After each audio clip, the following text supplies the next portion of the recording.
You are listening to the New Jersey Business Podcast with your friend, host, all-around good guy, and co-owner of Get It Cleaned, Paul Valverde.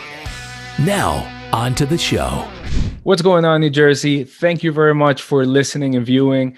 A big hug to all the business owners and entrepreneurs who are connected with us today. I have the great pleasure to have Saul Simon, president of Simon Financial Group, who specializes in working with individuals and business owners to develop strategic financial plans that help them reach their financial and family objectives. So, thank you very much for joining me today. Welcome to the show.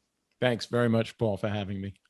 It is a pleasure to have you. And so I'd like you to please introduce yourself and just tell us a little bit about you so our listeners can get to know you. Thanks. I'm a Jersey guy. I've been in the business 35 years. I grew up in Old Bridge, New Jersey. My office is located now in Iselin, which is the Metro Park community. Also,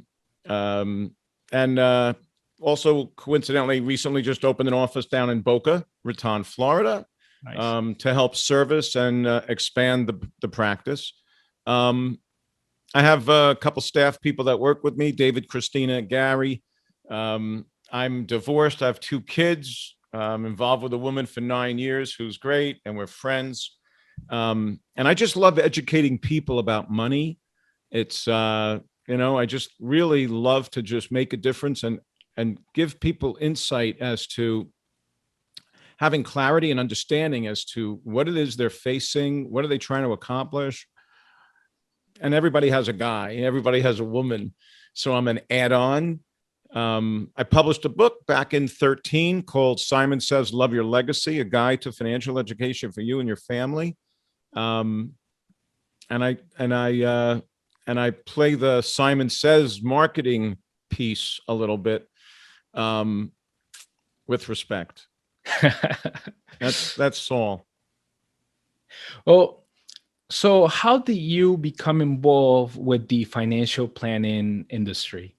What was your first exposure to or your introduction to it? Yeah, I guess it's my uncle. My uncle and I were fishing. I was a senior in college. Like, Jerry, what am I going to do when I graduate? And he knows me. And he was in the insurance business. So he actually, like an older brother, we're very tight, gave me an understanding and an insight as to this financial services industry. And under his mentorship, I got my life, health, disability, long-term care license. I got my Series 7 as a wealth advisor, wealth manager. I got my CFP, my Certified Financial Planner designation. I received it back in 88. It was maybe 2 years, maybe 3 years young. And I just saw it as like a wave of the future. It wasn't like a life insurance man, woman, doing financial planning. It was comprehensive retirement, estate. And I like people. And some people that know me, I'm not motivated by money. It's not, I don't come from a place of what's in it for me. It's, pay it forward, give back, and what comes around goes around. And I've been doing that for 35 years and it's working, and I'm going to continue to. I'm a fiduciary, which is also important, because I truly want to speak and preach and explain that I can lay my head on my pillow at night, and I want my clients to be able to do the same. And that's why I'm representing them, and I'm representing their needs and their interests. I would think that most people come to you. Say again? Sure. I would think that most people who come to you, they're looking for some sort of planning that would enable them to have an income they can outlive, and maybe to leave some sort of legacy for their children, their community. But I'm also guessing that it's a lot more intricate than that, isn't it? Yeah. So, as wealthy as one is, their primary objective from experience is financial independence. Am I going to be okay? Truly, step one.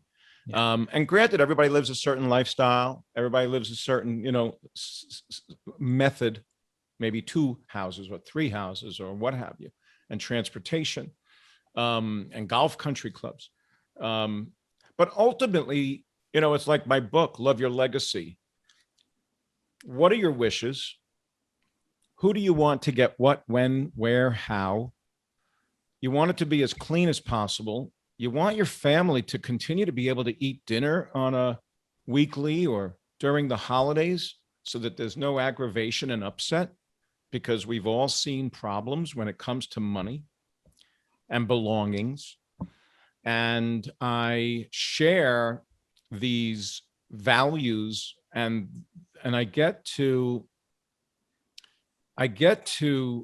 communicate objectively, yet also, because of my experience in this kind of a niche space, of being able to have those delicate conversations with your family, with your children, your adult children, with your parents, to protect them.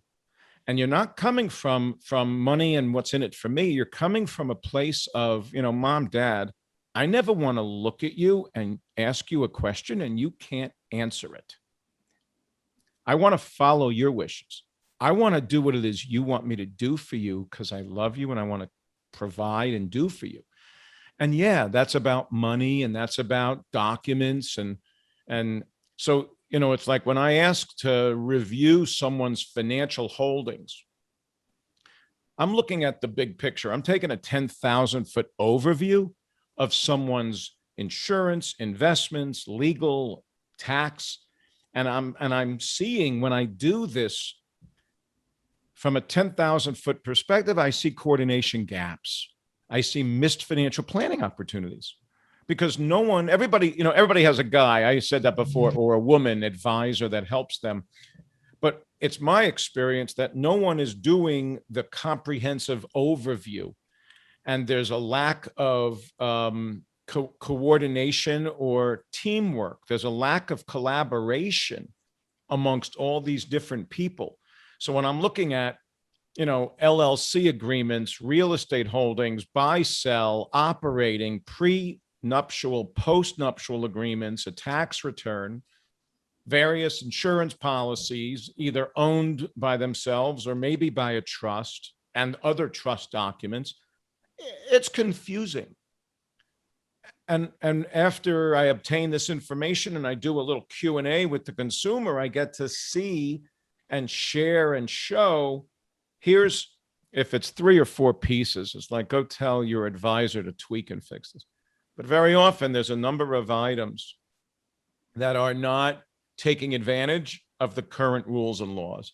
And right now, I'm telling you right now, ladies and gentlemen, you're sitting on a real opportunity, because the Biden administration, they're proposing all these changes that could have a significant impact on someone's financial health and well-being, be it with taxes on the estate side, capital gains under the Secure Act, and all these different acts that they're coming up with. There's really planning opportunities for people to be looking at right now, tremendous planning opportunities.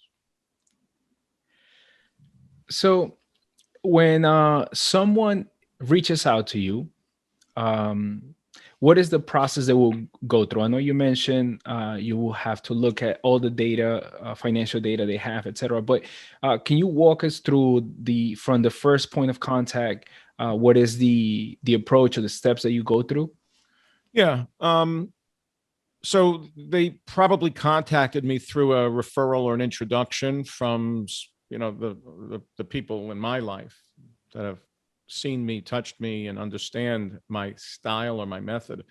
And I'm really proud of some of the social media we've been doing to educate the public about, it's called the Simon Says series of Having the Talk, which I would highly recommend people actually look at, because there's some real pearls in there to talk to your adult children, or talk to your business partner, or talk to your parents about taking care of their needs, which ultimately can fall onto our lap. And now we're responsible. But to answer your question, I obtain the data, the trusts, the agreements, the tax return, business, personal.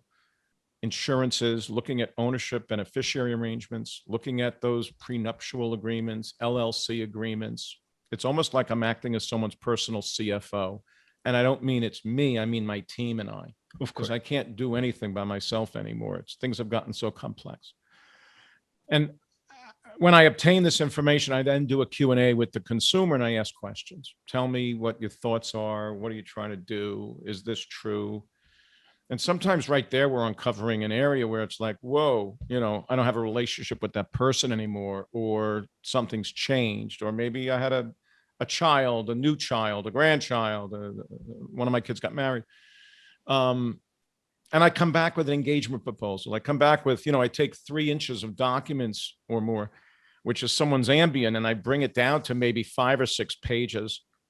And I get to go over this based on the Q&A that we had and share with them, is this true? And by the way, are you aware?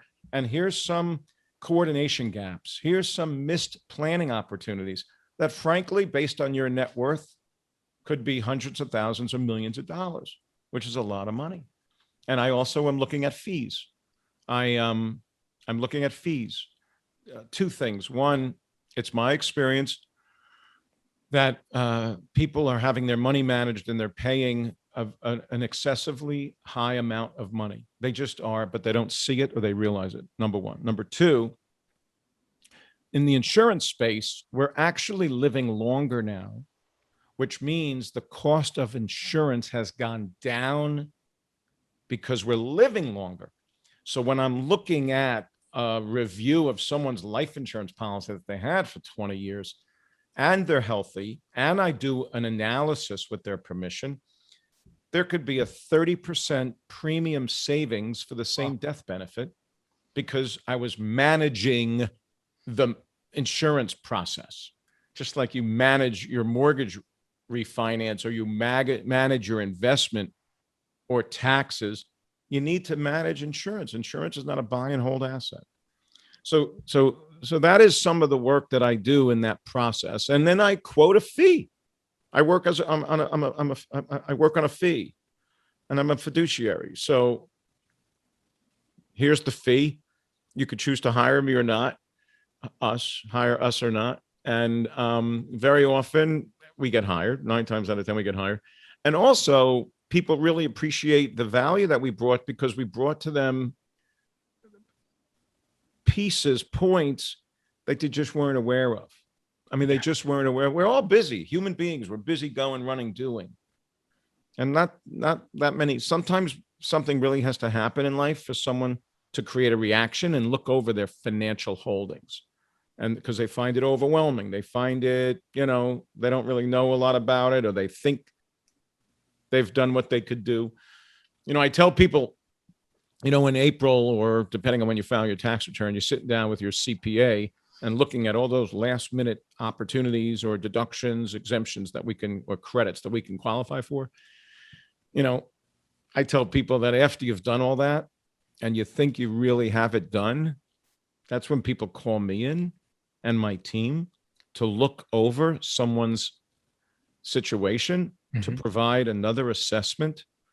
And I'm thankful and proud that the people I have with me, 9 times out of 10, we're making a huge impact and showing people things, points that they just didn't see or know about.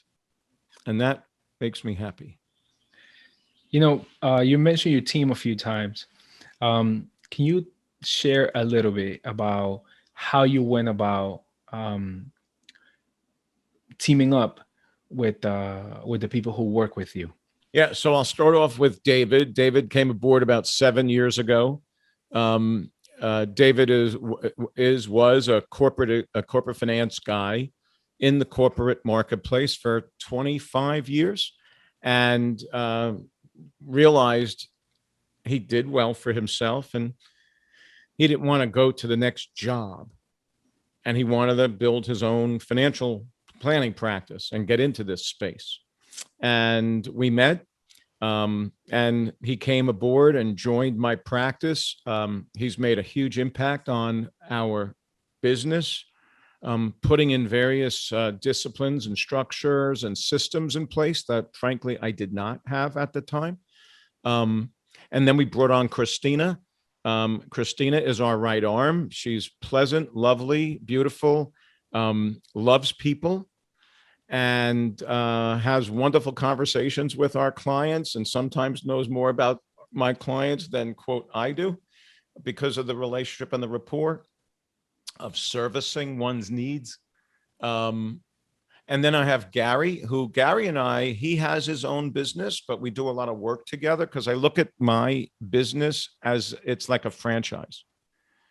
So Gary has his staff, but Gary is a specialist in the wealth transfer, asset protection, business succession space. So, for those business owners that are looking to exit and create a succession plan in 3 years, there's work that needs to be done now that it would behoove you to put in place.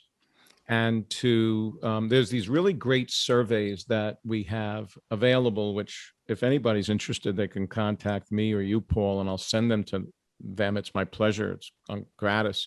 Sure. But what it does, it shows someone, are they going to be financially okay?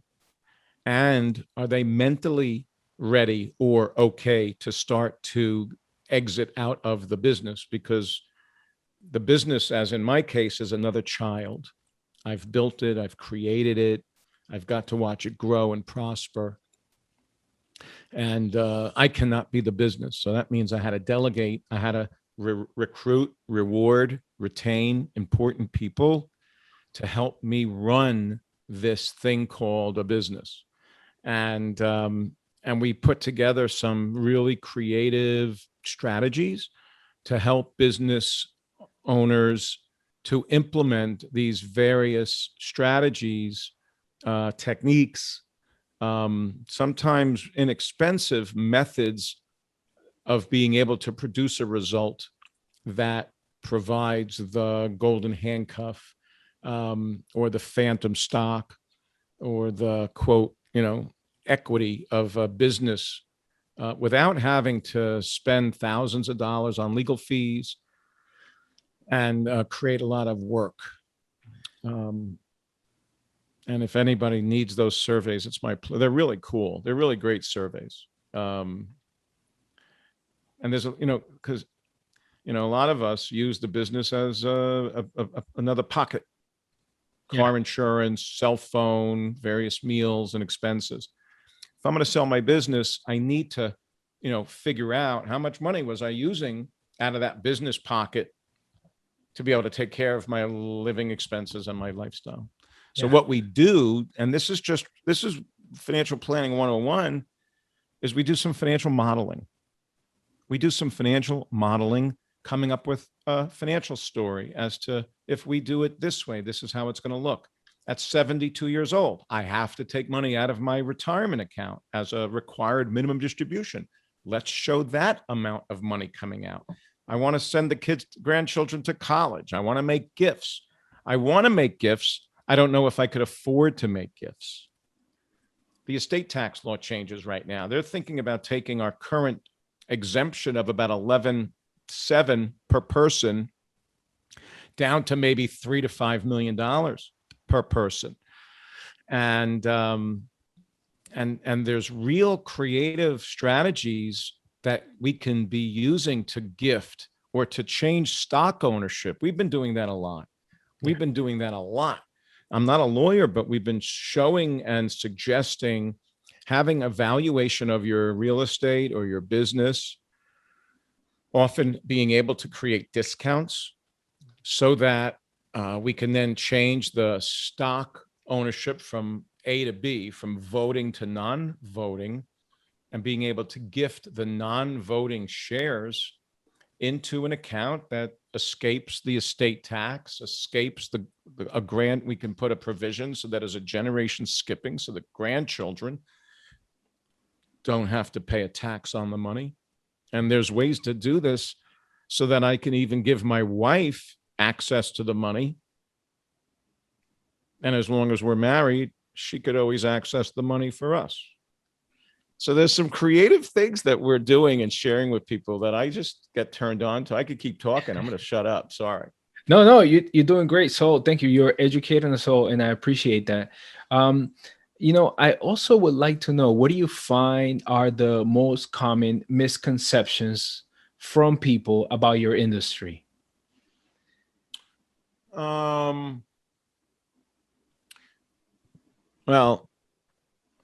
I'll give you two Simon Says rules. Rule one, you're never going to make a check payable to me. You'll only make a check payable to an institution, because some bad things happened, i.e. like a Madoff who took money and stole money from good people because they weren't handling themselves properly and they forgot. But just because, someone from the golf club or is a philanthropic person, all of a sudden creates a real problem in the charitable and for wanting to hurt people. So that's rule one, never make a check payable to an individual, only to an institution. And rule two is I don't want discretion over your money, and I don't think you should give discretion over your money because it's your money.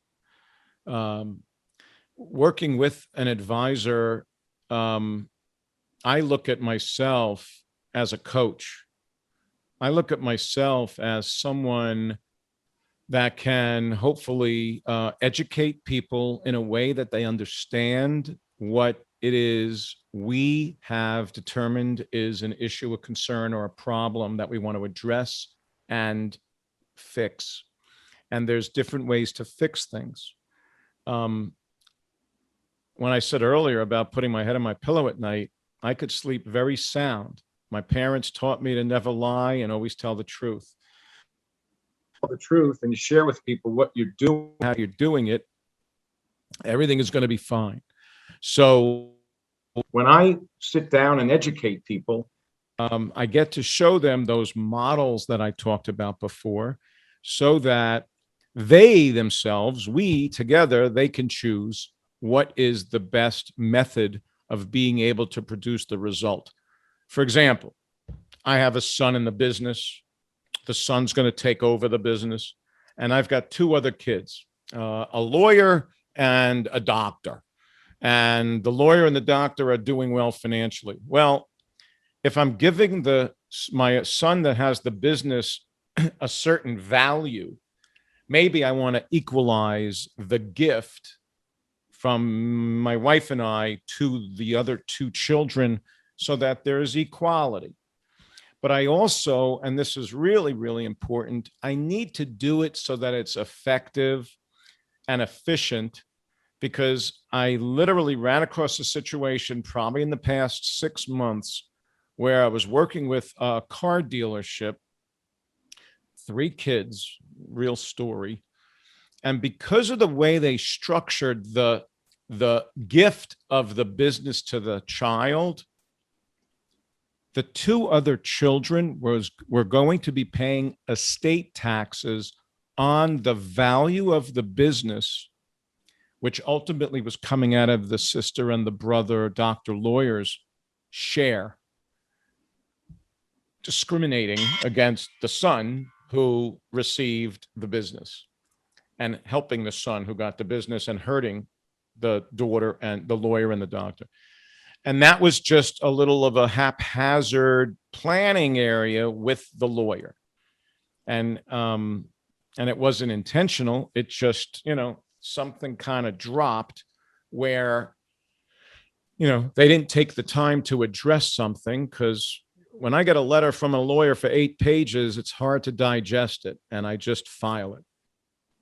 So there's real life scenarios where very successful, wealthy people are relying on people, and they're not stopping and saying, you know what, maybe I should just get another look at this to make sure my wishes, my intentions, the changes in the law are producing the ultimate result, which is to give as least as possible to Uncle Sam and provide for a charity or provide for my children, my grandchildren in perpetuity and legacy.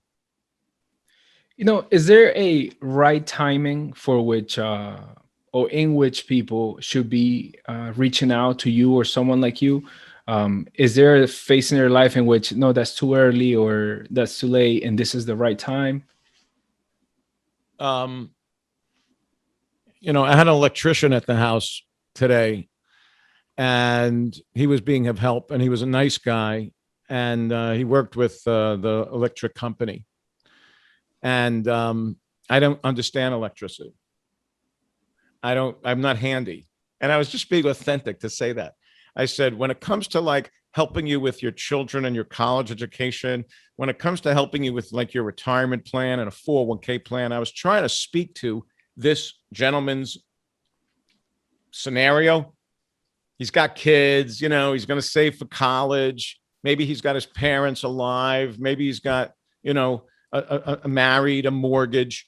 I was speaking to those areas, and I wrote a book, and I had said to him, I'm going to get you a copy of my book. And I went and got him a copy of my book. And it was just my way of saying, thank you for looking out for me the way I'm wanting to offer to look out for you in the financial space, because I don't know about electricity. So, anytime someone is doing something with money, I say to people who want to help me build my business, it's called money in motion. When there's a possible sale of a business, that's money in motion. When there's a death, there's money in motion. There's things that my now spouse is going to have to do to replace my pension, my Social Security. She's going to have to set up assets in a way to give her more of an income stream of money to live the lifestyle that we are accustomed to living, even though I'm not here. Divorce, that is money in motion. Someone needs to create a lump sum of money to produce, quote, an alimony of income stream. You asked me a question before, like, I come from a place of always wanting to be proactive and healthy and not stressed when making a decision.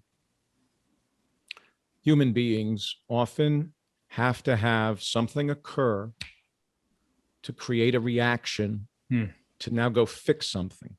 Yeah. I'm like a behaviorist. If you asked a psychologist, are you going to operate when you're level-headed and you're breathing well to make a proactive decision versus what do I do? I'm in reaction mode. Yeah. This is what just happened to my mom. This is what I got to make a decision. I'm not going to be making those decisions as best as I possibly could because I'm not being proactive, and I could sleep on it. I could have a glass of wine and relax. So I just say to people, you work so hard for your money. You work so hard to accumulate, create what you've done for yourself. Take a little extra time. Go get a second opinion. Go ask some questions. Go see if you really are dotting all your I's and crossing all your T's. This show is for business people, business owners. I bet as I'm about to say this, people are like, if you have a business partner, do you have a buy-sell agreement in place? Do you have an operating agreement in place? It's called sweat equity. You and your partner have built this business. You've done whatever you've needed to do to create business and success and create an income and be able to live your life, take care of you, your family, your children. But if you don't have an agreement properly put in place, something happens to you. What's happening to your business? What's happening to your spouse? What's happening to your family? But if you didn't structure it properly, and I'm talking also now about maybe funding the agreement so that in an example, here I go. So you and I own a business, Paul, and I die, and you and I set up some life insurance as part of the buy-sell agreement. And the way we should structure this, in my opinion, in this example, is to have something called a cross-purchase agreement, meaning I'm going to own the insurance on you. You're going to own the insurance on me. It's $1 million. I die. You get the $1 million. You now pay it to my spouse. because you just paid it from your pocket to my spouse in exchange for 50% shares of our business. The business is now yours. But the best piece of this is the $1 million that you just gave to my spouse just increased your cost basis on the business. So maybe you started the business years ago and we put in, $100,000. And now the business is worth, $2 million. Well, you just gave my wife $1 million. So your cost basis is $1 million plus that 50,000 that we started the business off with.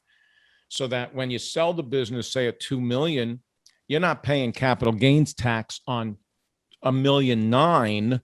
You're paying capital gain tax on $950,000. Wow. This little conversation just saved you probably about $300,000 because of the efficiency of having the cross purchase agreement in place for the buy sell and having it properly funded with an insurance policy, having you own it, having me own yours. These are those little things. It's like little pearls. It's like those little pearls. Yeah. Yes, they are.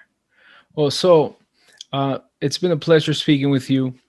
It's about all the time we have for today. Okay. I'm certainly going to be linking your website along with all the social media so that our hearers, our listeners can get in touch with you. I'm sure you've piqued the interest of a lot of our audience and they will be contacting you soon. From the bottom of my heart, thank you so much for taking the time to talk with me and to educate me along with everyone else about your industry. Thank you, Paul. Thanks for having me, buddy. Sure thing. Very well. Have a good one. You too, bud. Thanks. Thanks for tuning in to today's show. If you or someone you know would like to be a guest on the show, go to NewJerseyBusinessPodcast.com. That's NewJerseyBusinessPodcast.com. We can't wait to hear from you and your business. You can also visit our website to learn about sponsorship opportunities and how to qualify for a complimentary gift. Thanks again for listening to the New Jersey Business Podcast.